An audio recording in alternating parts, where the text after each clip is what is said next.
Le Beatles Day, c'est le rendez-vous des fans du célèbre groupe Les Beatles. À l'origine de cet événement, trois Montois, Guy Noirfalise, Bernard Dutrieux et Alain Cardon, ont eu l'idée de lancer en 1988 la première convention Beatles à Mons. Et d'un rendez-vous intimiste, on est vite passé à un événement de renom.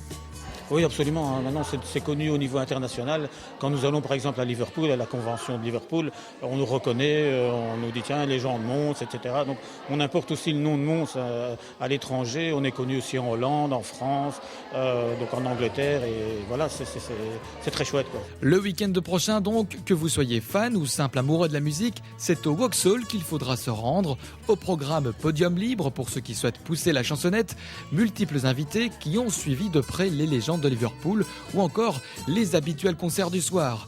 Mais ça n'est pas tout. Dès aujourd'hui, une exposition de peinture et de photos est accessible au public à l'auberge de jeunesse de Mons avec un thème précis, Abbey Road. On a demandé à des photographes et il y a des auteurs de bande dessinée qui ont répondu d'ailleurs en masse et nous en sommes très contents de travailler sur le thème d'Abbey Road. Donc Abbey Road, c'est le passage pour piétons le plus célèbre du monde, c'est la pochette du disque aussi. Et donc voilà, on a un résultat vraiment fantastique, on est vraiment très heureux. Il y a eu ce thème, Abbey Road, vous avez fait une œuvre. Qu'est-ce qui vous a inspiré ? La pochette de l'album. En fait, au départ, je voulais faire mes petits dragons. Donc ça, c'est des personnages que je fais pour une série de livres jeunesse qui traversent le passage clouté et qui renversent les Beatles, quoi. Donc on voyait les 4 Beatles à terre.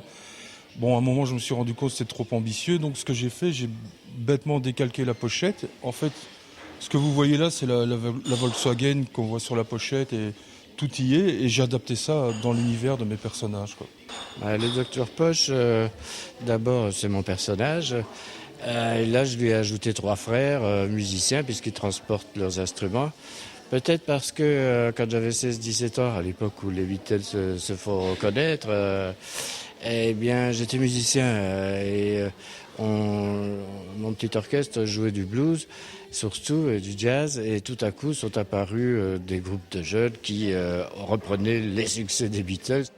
J'ai un peu mis tout ce que je connaissais sur les Beatles, un peu en vrac, et j'ai essayé de créer un petit univers autour de toutes les actualités, surtout le thème d'Abbey Road, le passage pour piétons, les scarabées, tout. J'ai pris tout ce que je connaissais et j'ai mis un peu dans une boîte, j'ai secoué, j'ai vu ce qui en est sorti, quoi. On peut utiliser plusieurs techniques et moi j'ai préféré travailler sur la prise de vue sur le terrain en allant photographier des passages piétons sur lesquels il y avait des piétons qui traversaient, mais aussi en disposant des objets qui faisaient penser aux Beatles. Et à noter que l'expo sera déplacée au Vauxhall le prochain week-end pour cette Beatles Day, une journée assurément riche en festivités.